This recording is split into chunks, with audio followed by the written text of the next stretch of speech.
ঘুমন্ত সৈন্যরা সামরিক কুকুর ছেড়ে দিল, উদ্দেশ্য বুড়ো মানুষটাকে কামড়ে মেরে ফেলা। কিন্তু তারা ভাবতেই পারেনি বুড়ো লোকটি হঠাৎ একটি দেশলাই বের করে নিজের পেট্রোল ভেজা শরীরে আগুন লাগিয়ে দিল। আগুন দেখে সামরিক কুকুর সঙ্গে সঙ্গে থমকে দাঁড়ালো। এই সুযোগে চিয়াঙ্গে পাগলের মতো নদীর দিকে দৌড়াতে শুরু করলো। সৈন্যরা বিষয়টি বুঝে গুলি ছুটতে লাগলো, তবুও চিয়াঙ্গে সফলভাবে নদীতে ঝাঁপ দিতে পারল।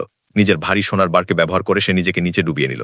তীরের সৈন্যরা নদীর পৃষ্ঠের দিকেই তাকিয়ে রইল, কারণ তাদের ধারণা অক্সিজেন না থাকায় চিয়াঙ্গে শিগগিরই ভেসে উঠবে। হ্যাঁ, 1.5 সেকেন্ড অপেক্ষার পরই চিয়াঙ্গে আর দম ধরে রাখতে না পেরে ভেসে উঠল। সৈন্যরা তাকে দেখেই গুলি ছুড়ল। এক মুহূর্তে নদীর পানি লাল হয়ে গেল। সাংপিয়াও ভেবে নিল চিয়াঙ্গে এখন মৃত। সে সঙ্গে সঙ্গে সৈন্যদের আদেশ দিল নদীতে নেমে সোনার বারগুলো খুঁজে আনতে। কিন্তু তারা জানত না চিয়াঙ্গে ঠিক সেই সময় তাদের পিছনে এসে দাঁড়িয়েছে। চিয়াঙ্গে কোনো কথা না বলে এক সৈন্যের গলা কেটে ফেলল, তারপর যেন ভ্যাম্পায়ারের মতো তার মুখে মুখ দিয়ে শরীরের অক্সিজেন টেনে নিল। রক্তে রঙিন পানির ফোঁটা দেখে সৈন্যরা ভয়ে জমে গেল। কিন্তু সাংপিয়াও আবারও তাদের নদীতে নেমে খুঁজে আসার আদেশ দিল। ভয় কাঁপলেও তারা নামতে বাধ্য হলো। কেবল 1.5 সেকেন্ড কাটতেই আবারও পানি রক্তে লাল হয়ে উঠল। এবার সৈন্যরা ভয় ছোট নৌকা বেয়ে পালানোর চেষ্টা করল, কিন্তু সাংপিয়াওয়ের স্নাইপার এক গুলিতে তাকে মেরে ফেলল।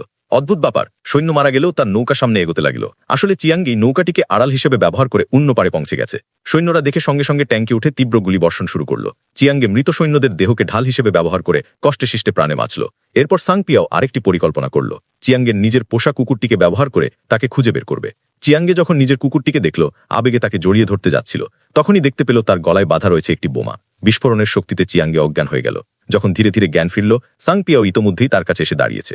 সৈন্যরা তাকে একটি টেলিফোন খুঁটির সঙ্গে উল্টো করে ঝুলিয়ে রাখল, কেবল তার ছটপটানি দেখার জন্য। পুরোপুরি নিস্তেজ হওয়া পর্যন্ত তারা তাকিয়ে রইল। তারপর মনে করল সে সত্যিই মারা গেছে এবং সেখান থেকে চলে গেল।